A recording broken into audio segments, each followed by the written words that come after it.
those who live in New York and those who wish they could. Is it rock?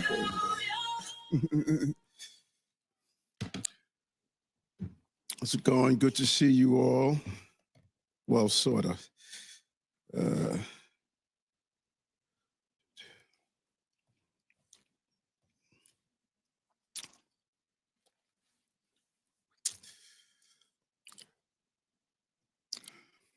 So just want to go over a couple of things before we open the floor up to some off-topic questions as well.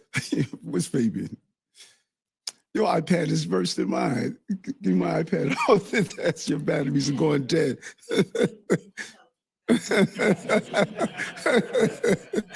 Oh, man. So your battery's just as dead. Come on, some people at home can always see who the Fabian. This is Fabian, folks. look at your chart. You'll be good. You'll be good. You have juice on there? It won't take anything off. You can't give it to me for free, though.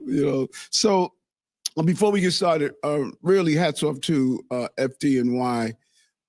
These fires. Thanks a lot, DJ. I probably need to juice of both of them. These fires, brush fires, never thought we'd be in the city talking about brush fires, but it just really goes to show you how this issue around droughts and the lack of rain and the environmental crises that we're facing, how it's real.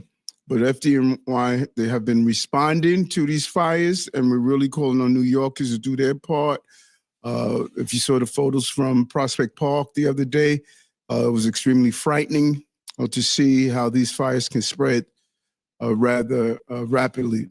But we're calling on New Yorkers, really not to do any barbecuing outside and do as much as possible to extinguish any fires. And we don't really want you doing anything that's going to cause these brush fires from taking place further. Real low rainfall, it just increased the risk of brush fires. And we've seen brush fires, which you're smelling a lot, is what's taking place in New Jersey. There are several brush fires, and that smoke is lingering in our area. So those who are dealing with respiratory issues, we're saying please stay indoors, use a filter, use air conditioner, do everything that's possible, and just take some common sense safety measures. And we have to really put measures in place to not overuse waters, brushing your teeth, don't let the faucet run, don't take long showers. Even when you're watering your yard, don't use a great deal of water. We need rain, and we can't get any clearer than that. Not only downstate, but up where our reservoirs are located. Keeping New York safe. Again, crime is down for 10 straight months. Hats off to interim police commissioner Tom Dolan and our entire team over there. Chief Madry, Chief Deputy Commissioner of Operation Kaz Daughtry, Chief John Shell, and the men and women of the New York City Police Department, First Deputy Commissioner Tanya Casella, and just keep driving down crime, moving in the right direction. And every time I hold town hall meetings, I'm on the subway, in the streets, people talk about public safety. Those are the issues that they talk about over and over again. They want to be safe. It's a prerequisite to our prosperity. And when you look at the 19,000 guns this administration that we have removed off our streets, nothing personifies that more than yesterday up in uptown Manhattan, where a 7-year-old young girl was shot, getting caught in the crossfires of what potentially was a gang-involved shootings. That is why we're targeting these guns, and I started with that at the beginning of this administration, and keeping our subway system safe. Also, we had a 14 years low in our subway system. If you were to remove the pandemic years, we'll continue to drive down crime, and we're seeing it moving in the right direction. Lastly, the Harbor School expansion on Governor's Islands. We're really excited about that. Last week, our administration broke ground on the expansion of the New York's Harbor School on Governor's Island. Really excited about it. Hats off to the School Construction Authority, the Trust for Governor's Island, Public School Chancellor Vilas Ramos and her team, and Deputy Mayor Mara Josie and her team for the work that they've put in place to get this done. This is an expansion will allow the school to better prepare young New Yorkers for good paying green jobs by doubling the school campus from 2 to 4 buildings. When we think about the environment, we also want our young people to be prepared for these jobs. And Harvard School graduates will work on the wind turbines that will power 500,000 homes in our city. Invent green technologies that we could imagine what the future will hold. And we're looking forward to that. So with that, why don't we open the floor to some off-topic questions. Hi, Mayor. How you doing? Good. How are you? I'm well. I want 2 questions related to the incoming Trump administration and immigration. Are you concerned about any of the appointees that the president-elect have made, specifically Tom Homan and Stephen Miller, who've openly expressed that they want to do more immigration enforcement in New York City? And as you communicate with President-elect Trump and have communicated with him, will you express concern about mass deportations in the city? My concern is one concern, and we keep tinkering around the edges. We keep having this philosophical conversation about it. The voters communicated loudly and clearly. We have a broken immigration system. It needs to be fixed. That's the only conversation I want. It's broken. It needs to be fixed. And New York City was devastated by that broken system. 220,000 migrants and asylum seekers have made their way here. No financial assistance from the administration. I think it was about $200 and something million with billions of dollars we had to pay for. I don't want to see that happen again. I don't want what's taking place in Chicago and Denver, Los Angeles, Houston. I don't want to see it take place again. Let's fix our immigration system. Anything other than that, I'm not interested in that conversation. We have a broken system. I talked about this in 2022, just as I talked about violence in 2021, and voters made this the top of their list.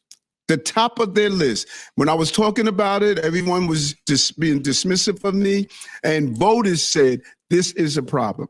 And if we don't have a conversation about fixing the system, everything else is just being philosophical and theoretical, and I'm just not going to engage in that. Let's fix the system. To be clear, sir, are you saying leave people here alone, focus on the system, or are you not even engaging on what might happen in the city and just focus on the system fix? So I understand your position. Well, part of it is we need to either pick up the cost. Cities should not be dealing with a national problem. We need to pick up the course. And there are those here, I've said this more than once, there are those here who are repeated offenders. We need to address that. You don't come to our city and our country and commit violence acts on innocent people. But there should be a pathway to employment. I've said that. People should be allowed to work. Think about how ridiculous this is, paroling people into the country, then telling them, you cannot work from anywhere from 6 months to 2 years. I don't know why doesn't this seem illogical to folks? This is what we were facing. And I've said this over and over again. It is a feeder for problems. And so those who are here, figure out what we're going to do about employment, allowing people to have a pathway to pursue the American dream, secure our borders, have a decompression strategy, allow employment, deal with those who are repeated criminal offenders in our country. This is not new. It didn't matter to me who was the president. I've been saying this over and over again, and voters said the same thing. Good morning, Mr. Mayor. How are you? I'm good, thank you. On Fox and Friends yesterday, Trump's incoming border czar, Tom Homan, said the bottom line is, and I'm quoting, the bottom line is sanctuary cities are sanctuaries for criminals, end quote. Is New York a sanctuary for criminals? Okay. My question is New York a sanctuary for criminals? Listen, this is the greatest city on the globe, period. And when we go back and forth, and those who have opinions on any place in this country, that's fine. But that's not where I am. Let's fix our problem, immigration problem. Sir. NJ. Yes, sir. How are you? Good, thanks. Good. In fairness, sir, I think you've been less than precise in explaining your position on ICE and deportations. as he said a moment ago, the incoming borders are saying that they're going to come in and they're going to deport people, whether New York City cooperates or not. But what's your position, sir? Should the city cooperate? Yeah, NJ, and you're saying I'm less than precise, and I got you, because what I'm finding, there's two things I find, NJ, really more in print than in TV. When I finish my off topics and I read your stories, I said, well, we're in the same off topic. So it appears as though no matter what I say, people are putting this spin that they want us to put on it. And so I'm not engaging in that anymore. Fix immigration so that no city will have to go through what I went through. All this other conversation is not fixing the problem. The voters are stating we need to secure our borders. We need to make sure cities are not experiencing what New York City experienced. I'm willing to sit down with this administration like I tried to sit down with the previous administrations in my 10 trips to Washington and say, we have a problem that's overrunning cities. I'm hoping this administration would hear what I'm saying and listen to some of the ideas that I have been pushing for over a year now, close to 2 years now. Anything other than that, many of you already have your stories written already. Who am I kidding? You already, you already have, they wrote already, and you're going to spin it the way you want. Fix immigration. Spin that. Yeah, hold on. Let NJ finish. Let NJ finish. You don't be doing that calling out stuff, guys. Get a follow-up? Go ahead, NJ. Sir. You are the mayor. Yes. And the city will have decisions to make. Mm-hmm. Do you think that people need to know where you stand on this? Yes, very clear. I'm not a supporter of mass deportation. I am a supporter of making sure our borders are secure. Whomever is paroled into this country has a pathway to employment so they can provide for themselves. The national government fix our immigration so we don't have thousands of people sitting inside in a hurt of not being able to employ. This is inhumane. This is inhumane. And so all the conversations that we're hearing right now, I say let's tone down those conversations and come up with real solutions to fix our immigration problem. This is what voters stated. Voters stated exactly what I have been saying. We have to fix our problem, and it starts at our border. Following that logic, it seemed that voters now are saying that deportations need to take place. And now that we know that deportations, part of what President-elect Donald Trump ran on is the idea of mass deportations. Mm-hmm. So we now know your position that you're not against deportations. The question then is, they're talking about targeting criminals, people who've been arrested in the city. There's a position in the law in the city where local law enforcement cannot cooperate with ICE. Will you try to do anything to change that? Is there something you can do to help them and assist ICE so that they're not out doing, mass raids, let's say, and helping them in trying to target some of the criminals that they say they're going to target? If that's the case, what can the city do? Holman is talking about, he was on Fox and Friends saying, we want to go to Rikers Island and pull people out of Rikers Island, and the city won't let us do that. So how are you going to, are you planning on assisting them in any ways or anything that you're going to do? First up, at the beginning of your conversation, you said that I'm in support of mass deportation. You support deportations or you don't support deportations? No, when I responded to NJ, I said I do not support mass deportation. I want to be clear on that, so it won't be misinterpreted. As these situations come up, we're going to address them. I'm going to coordinate with the administration to make sure that we continue the spirit of what our laws are here. This is a sanctuary city. Those laws are in place. I want people to continue to go to school. I want people to continue to use our hospital systems. I want people to continue to know that if they're a victim of a crime, they should report those criminal actions against them. I don't want to go to the days where people are going to hide in the shadows. We're going to do what we've done. What we have always done. Is it lost on you that 220,000 people came to this city and we took care of them. No, I'm being theoretical. I wasn't specifically addressing to you, so I apologize if it came across that way. Is it lost that we have done this? This is not new to us. This is what the city is. Different administrations come in with different policies, but we have remained consistent of treating people with the dignity that they deserve in the city. And that's not going to change. We're going to continue to do that. Go ahead. Yeah, hi, Mayor. Hi, how are you? Good. Good. As you know, immigrant communities are more worried than ever. And the question is like, is the city going to continue to help them, the asylum seekers, to make the application? Yes, we want people on a pathway to employment. The thousands of people we walk through the extremely bureaucratic process of being employed, of getting a job, of not having to live in the shadows of this country. National immigration leaders, I said this over and over again, they have come to the city and they said New York is doing what no other municipality is doing. They commended us. My voice hasn't been clear. If we would have had a unified voice of employment, controlling our borders, decompression strategy, making sure those who are repeated offenders don't stay in our city. This is what I've been talking about. And folks just caught up to it. But if you go back and look at my earliest comments around this, it's the same thing I'm saying now, and voters have stated the same thing. Our city our country should be a country of opportunities.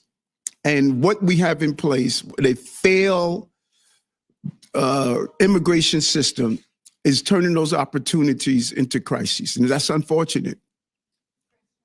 Mayor, just to turn from the national to sort of the ultra local and maybe even a little mundane, you have always stressed to your workforce to stay focused, no distractions, and grind. Yes. But your administration has requested and received a lot of conflict of interest waivers. And the question to you is, if so many municipal employees have private sector side jobs, are they really focused?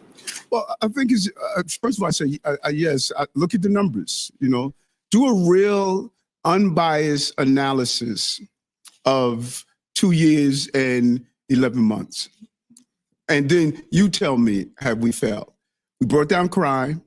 Our bond ratings have increased under this administration.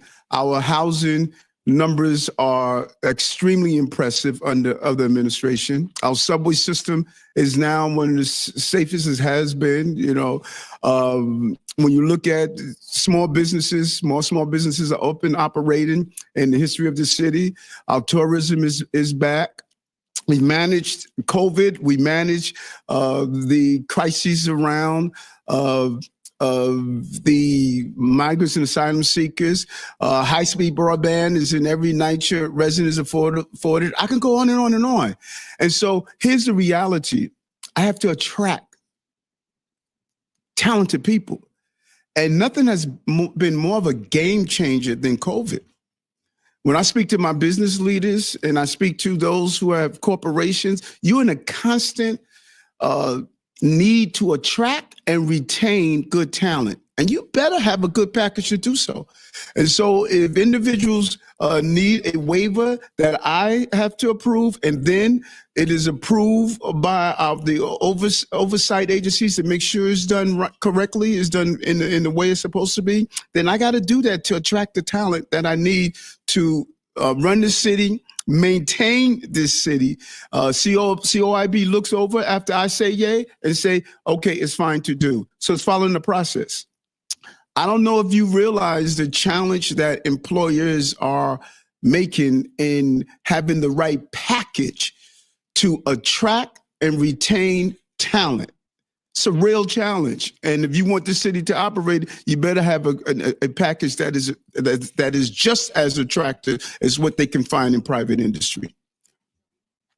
According to most recent data, we've seen that the NYPD hasn't been referring violent criminals to ICE. Is this something that's going to change? I'm sorry, latest data, say that again? The latest data shows that the NYPD hasn't been referring violent criminals to ICE.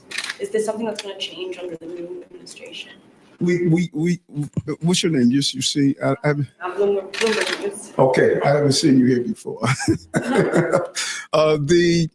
We can't. The city rules are clear.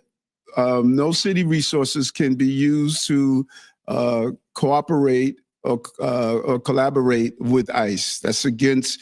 It was changed under the previous administration, and we have to abide by those rules. I think that should be modified, and I think it should be changed. But currently, that is the law of the land in New York City. Mr. Mayor, how you doing? Good. How are you? Not too bad. I had two quick questions for you. Since we were here last week, I was wondering if you've had any further discussions with the incoming Trump administration about immigration policy or anything else. And then my second question is, are there any changes in any city policy around asylum seekers or immigration that are being discussed or implemented that you could tell us, or is everything like completely status quo? Let's just tell me more about that. Explain that more. I'm just wondering, now that we know Trump will be going back to the White House, are there any changes in any sort of city policy around immigration or asylum seekers that are being discussed or implemented, or is everything basically staying exactly the same as before the election? No, what we call for and we should do no matter who wins the election, that needed to be, how do we approach Washington, D.C. To deal with the migrants and asylum seekers. We did this. This is an ongoing conversation with us. And I told all our agencies to get together and have real clarity on what we can do, what we can't do, to sit in a room. We have a meeting again that we're sitting down, bringing everyone in the room again this week to do the same. But it's part of our scenario planning. It's a constant scenario planning of how we address whatever changes are coming out of Washington, D.C. Washington can't keep kicking the can, not down the road, but to cities. You know, our immigration system is a failure. And in fact, it's an embarrassment. And we have to do a better job. I can't get any clearer. In our agencies on every level, our Department of Education, we have to educate the children. Our housing apparatus, we have to find housing. So we're in a constant state of doing scenario planning on what is coming out of DC and how do we respond as a city agencies to do so. Just my other question was, Yes. Have you talked with the incoming Trump administration since we asked you last week? Well, we just found out who's the new border czar. And so we'll be reaching out to the administration. The incoming president is staffing up. He's doing his transition. A few names were just mentioned. I was happy to see some New Yorkers were mentioned. And as they come in place, Tiffany Raspberry, who's our intergovernmental affairs person, she's going to be reaching out and communicating and sitting down and hearing what their plans are. I don't want to define their plans based on interviews and based on stories. We want to get in the room, have one-on-one conversations, and give them our view on what we believe of what we've gone through, how our insight can assist them in some of the operation planning that they're going through. No one has gone through what this administration has gone through. And I believe we can be very helpful in how we address this issue in a very real way.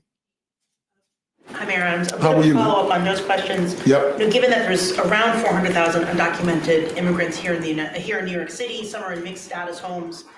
You talked last week about 400,000 undocumented immigrants in New York City, Okay. many who are in mixed status homes. And last week you talked about protecting the communities in the face of the incoming president's deportation agenda.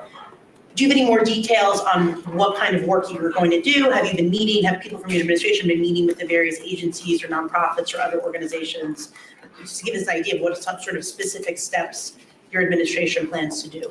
Yeah, I think that Commissioner Castro, who came into this work prior to coming into city government, is collaborating with all of these entities, organizations. He's really being the point person here for the administration and making sure that we coordinate based on the responses that are going to come with the new administration, how we have to coordinate effectively to address them and make sure that we continue to be a city where people can utilize those resources and take the next step on their journey of how to be an American in this city and in this country. And so Commissioner Castro is leading that. And as the scenarios play out, we respond accordingly. Yeah, I know last week he said you're going to take a wait and see approach.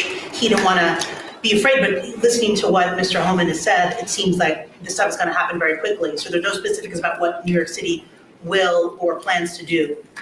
No, it is not our desire to take a wait and see approach. We're planning, we're coordinating, we're doing scenario planning. We don't know exactly what are the next steps yet. And I think it's premature for anyone to know exactly what it's going to look like, but we're putting in place several scenarios and we'll respond accordingly. Sorry, let's just move on. Chanel? Hi, Mr. Mayor. How are you? Good. The council recently introduced a bill to enshrine protections in the city. I'm sorry. The council recently introduced a bill to enshrine protections in the city's administrative code to ensure city retirees' healthcare plans are kept the same and or not diminished by switch off to plans such as Medicare Advantage. If it passes, would you sign the bill into law? I don't know if I'm just not picking. I can't hear you. I'm telling you to be a little loud. Yeah. This council recently introduced a bill to enshrine protections in the city's administrative code to ensure city retirees' healthcare plans are kept the same and are not diminished by a switch off to plans such as Medicare Advantage. If it passes, would you sign the bill into law? Would you support a bill like that?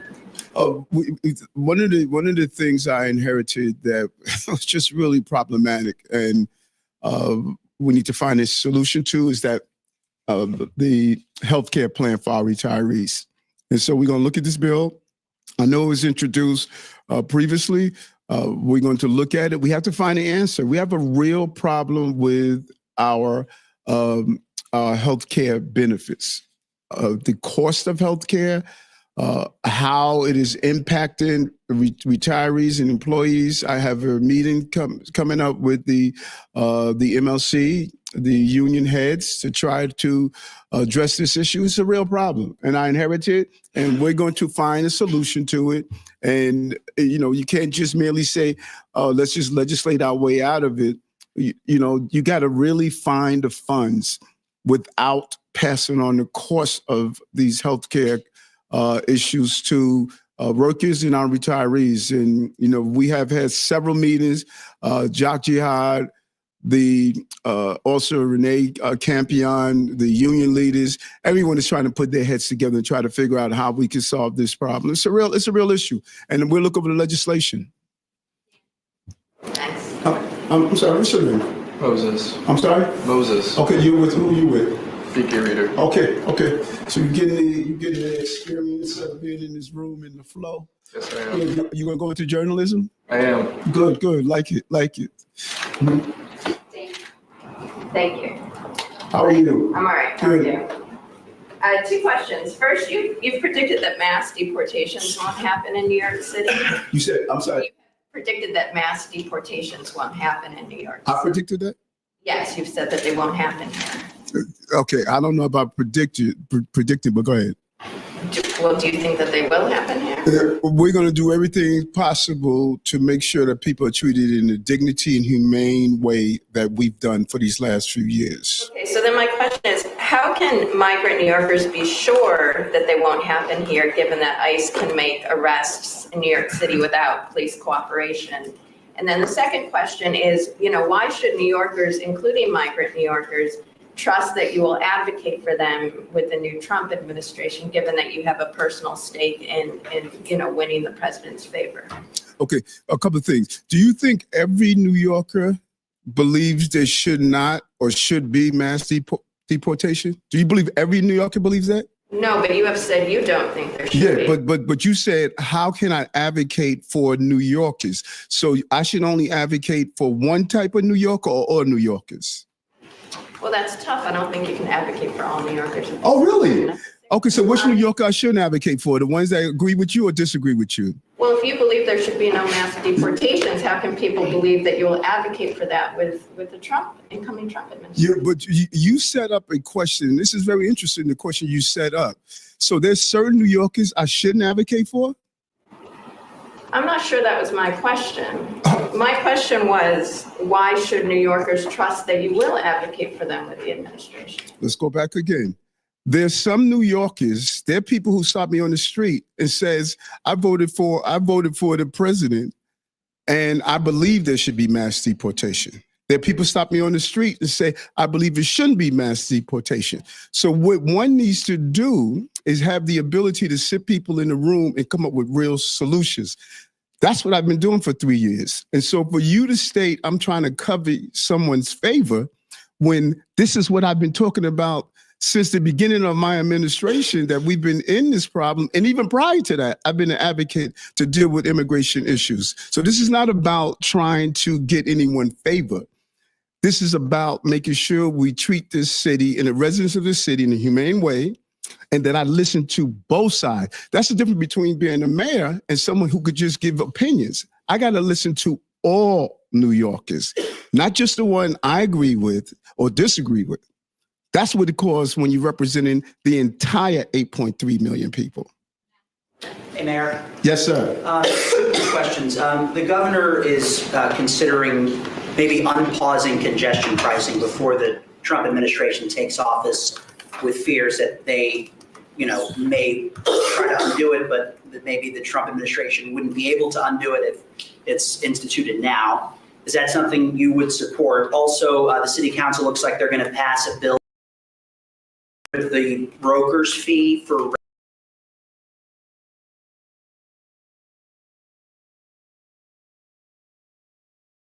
on congestion pricing. She has been a real partner.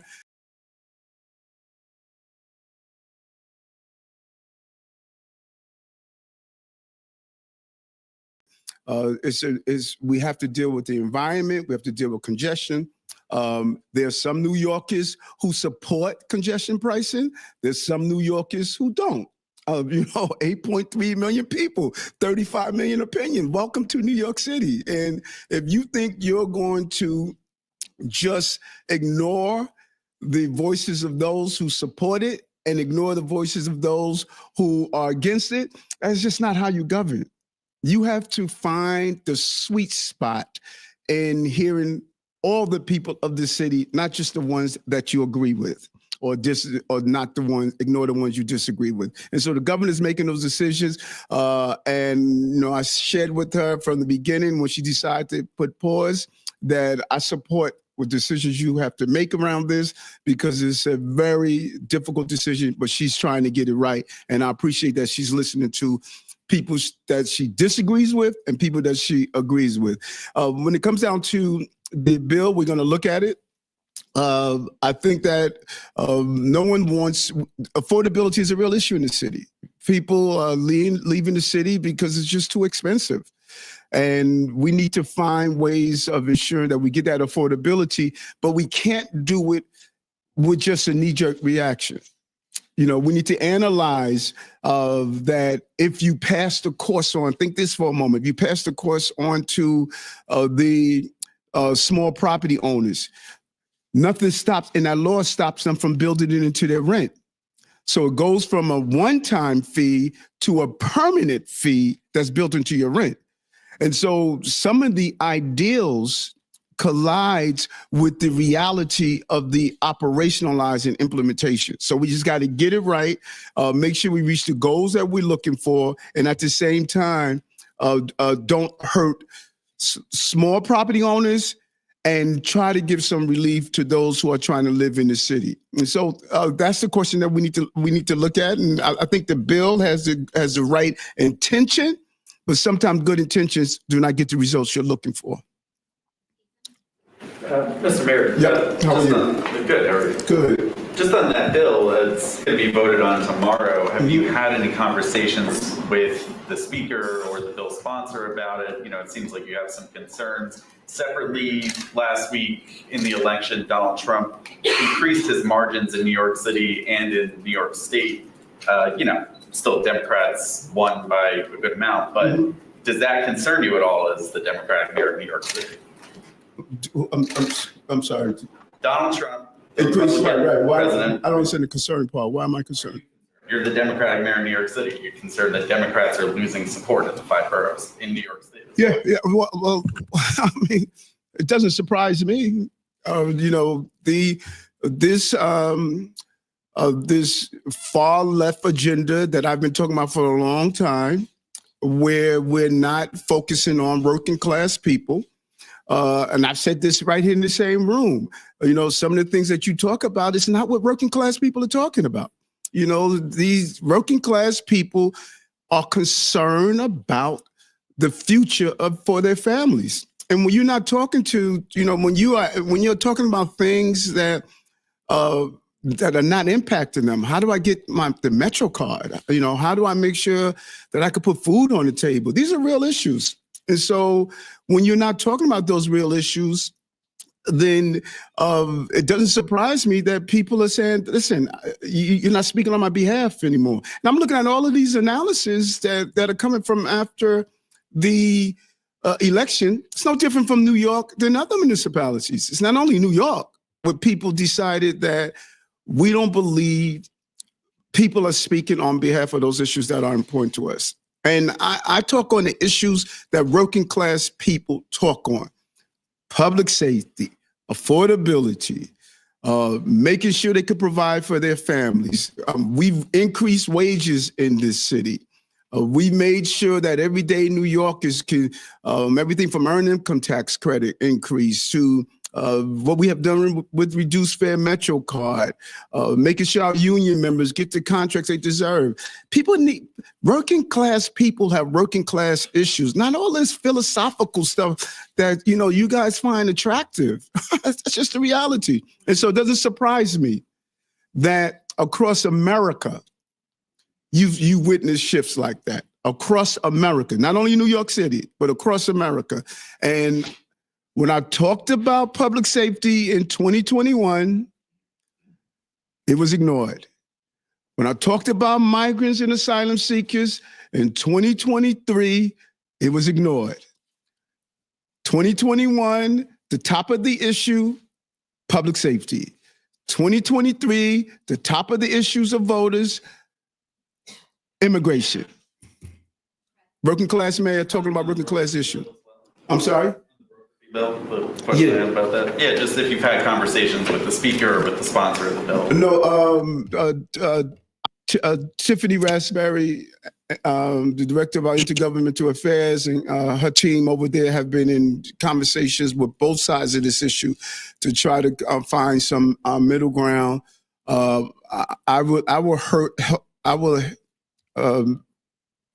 don't want what we think is a good idea to turn into a long-term course. I was a real estate agent. If you have to pay that fee of $800 one time to get a place, and then you change it, and the owner of the property, particularly small property owners, decide that they're going to spread it out to $50 a month. Now you're paying that for the life of your rental, because there's nothing in the bill that states they can't do that. We need to be clear on that. There's nothing in the bill that states the property owners can't pass that fee into the cost of that real estate. Into the cost of that rental. And so, again, I witnessed this in Albany, and I see it now. Sometimes our ideas are not fleshed out enough to know what are the full long-term ramifications. So that $800, if it's passed into the bill to $500 a month, within 2 years, you have now paid more than just that $800. Mr. Mayor, how are you? Yep, how you doing? Doing just fine. So you've repeatedly called on the feds to fix the border crisis and called them out for not addressing the issue. So aside from the work authorizations, which your administration has put front and center, what are some other concrete examples that your administration believes need to be fixed to address the migrant crisis in the city, and have you communicated that with the incoming administration? And then secondly, over the last week, there's been a pair of hotel contracts that were wound down. The Mokovai contract was not renewed. Is this part of your administration kind of, do you believe that maybe under the new incoming Trump administration that the migrant population will sharply decrease, and is this a result of that? Oh, okay. First, let's very clear examples of how we could address the current crisis. And I've said this over and over again. We have many municipalities in this country that are dealing with population shortages. Instead of allowing this crisis to control us, we should control it. When you come into this country, if you parole into this country, you should be told where you're going to, not you determine where you're going to. So if we need populations upstate, if we need population in Kentucky for the racing industry, if all of these municipalities where you have severe decreases in population, when you come into this country, you should be told, here's where you're going for 3 years, and here are the services you're going to provide there during that time. And after 3 years, move around the country where you want to go. But now you're providing a service to the country. And we have to expedite the work authorization. I don't know if you realize how much goes into getting people the right to work. Where's the logic of paroling someone into a country and telling them they can't work? Then who's going to pick up their food, their clothing, their costs? This is a setup for failure. And so we need to expedite the right to work. If you allow people to come in, you need to allow them to come in and right to work. When I speak to countries across the globe that are dealing with immigration issues, they make sure when you come in, you receive the training, and you have the obligation to pay into the tax base of the countries the cities that you're going through. We need to do that here. And then we need to secure our borders. We need to make sure that we have secured borders so that you don't have anyone coming in without the proper background checks. Who are they? Where are they coming from? Everyone should not come into this country, particularly if you come in here to harm everyday New Yorkers and everyday Americans. And then those who create violent acts after they serve their time, they should not be in our country. Those nice things that I believe we should be doing.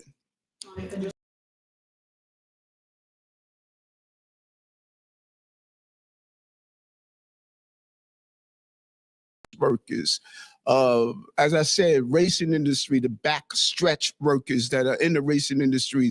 There are many jobs that we're not filling in this country. And immigration, the right immigration has always been a benefit for this country because we were able to ensure we had the employees to fill many of these hard to fill jobs. And we need to go back to that very rich tradition. And do you, in the second part of this, do you think under the Trump administration, is you winding down these contracts, not renewing Mokovai contracts, do you believe that this is are you expecting a sharp decrease in the market? No. Prior to the incoming president, look at what we've done. I think our numbers are up to 160,000, close to 170,000 people we allowed to take the next step on their journey. We put in place our 90-day program. We were attacked. We were criticized for doing so. People who did not have to address this problem and solve this problem criticized us for saying, you don't come to America to live in a shelter. And we saw a substantial decrease. I think we're up to about 60,000 now in our population from the 220,000 that we had. We could have easily just said, okay, you come here, you stay forever. No, we said, we're going to show people how to take the next step in their journey. And because we did that, people went to the destinations that they wanted to, and people found their way. Immigrants have always found their way in this country. And so we were able to, the Mokovai contract was 1 year. We were clear. We're seeing a decrease. That emergency contract is no longer needed. We don't have to move in that direction. We think it's a good idea to look at other ways that we have to provide food in this city so we don't have waste. But the reality is that because of the success of Deputy Mayor Williams Isom and the entire team, we were able to bring down our population. And hats off to them. And we believe that we should continue to move in that direction. We would like to get not only all of our migrants and asylum seekers out of our HERCs and shelters, but we want to decrease the population in our shelters altogether. Hello, Mr. Mayor. How are you? Mr. Mayor, sanctuary city laws, but let's not talk about the families with kids that are awaiting what's going to happen. Or this is the city of migrants. I come from the immigrant community, so we understand that. But I want to ask you about that part. You a couple minutes ago said you would like to see modified criminals, undocumented criminals, to not have place in this city. Mr. Mayor, why don't you issue executive order changing that and then deal with potential lawsuits and whatever may happen? The city council, they have an obligation to look at the impact of those who are repeated offenders, particularly violent crimes. That's their obligation. That's their responsibility. And I don't want to be a dictator. I want my other arms of government to do their job. People who are repeated offenders of violent acts, after they serve their time, they should not remain in our city. And that's the job of the city council. And I'm hoping you're asking them to look at that. An executive order to stop buses from coming at night, let's say, and that worked even though there were lawsuits after. Right. So I'm thinking the same thing here. Why cannot you do that? Our corp counsel and our legal team say the way to modify is to modify the law according to what is supposed to be done. So I'm not allowed just to issue executive orders on everything. The laws must be passed by the city council. A lot of people think that the mayor have this overwhelming right, write an executive order, and then it becomes a law. That is just not how it operates. They need to look at this and address this issue. For two more, Kelly. Hi, Mr. Mayor. I wanted to go back to something you mentioned about the Democrats ignoring some of the issues that were brought up in the election. Do you now feel vindicated, or that your criticisms of the Biden administration when it came to immigration were correct at the time, now that you see that immigration was a top issue for voters on Tuesday? No, and I'm not looking for vindication. I'm looking to uplift this country and the city that I love. You know, we really are not aware of what that failed policy has done to the city. Those billions of dollars that we had to spend on a national problem, only getting about 200 million from Washington. The long-term impact of that, those are billions of dollars we were not spending on much needed services. So I wasn't going to Washington, for vindication. This hurt our city. It hurt working class, low income New Yorkers. And that is problematic to me. That's troubling to me. And I'm angry about it. I'm angry, and I shared that anger over and over again each time I went to Washington, D.C. The long-term impact of what happened the last 2 years in this city, we have yet to see the full outcome of it. They ignored the problem. And I think that when New Yorkers, I think it was Iowa, the first caucus, they pointed out Iowa wasn't dealing with the immigration issue, but that was the top of their list. I mean, what were they listening to?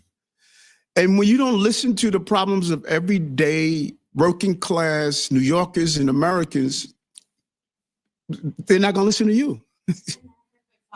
You mentioned New Yorkers being tapped by the incoming administration, the Trump administration. If you got asked to serve in the Trump administration, got an appointment, would you take it?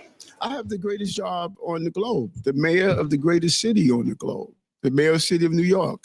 You don't spend your life trying to climb to the mountain and then want to run off to another mountain somewhere. This is it.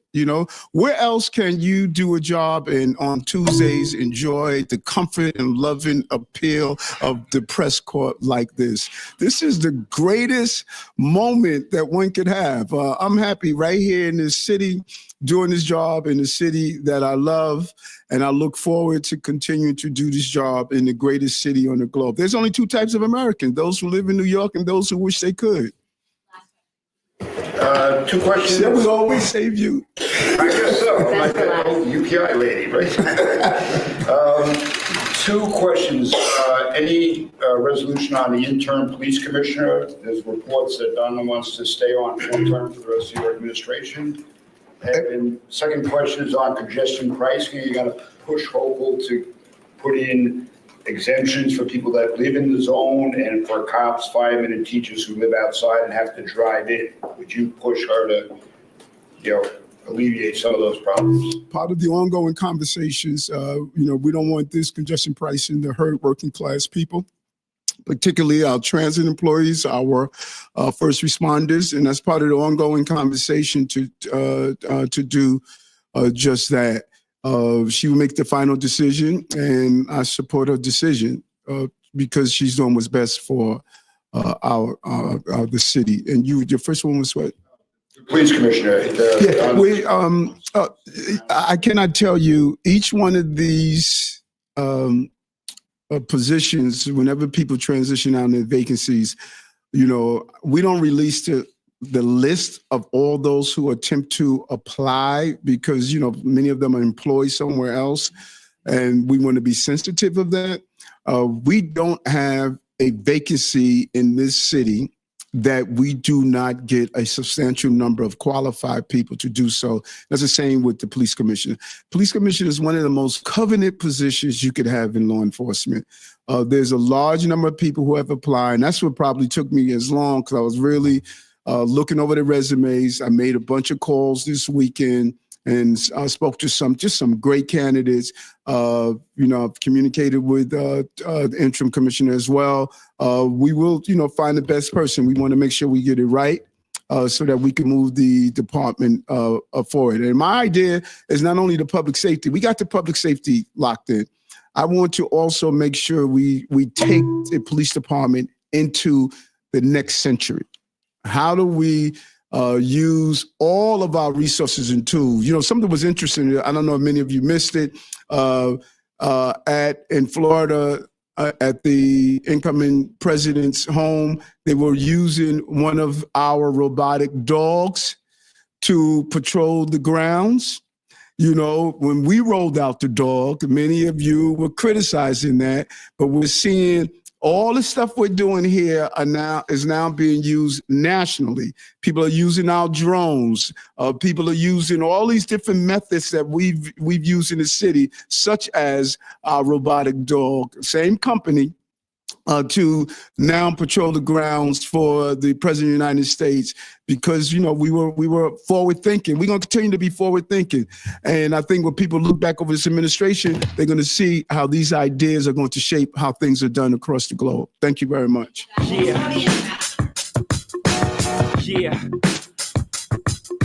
Stay focused, no distractions, and grind. Stay focused, no distractions, and grind. There are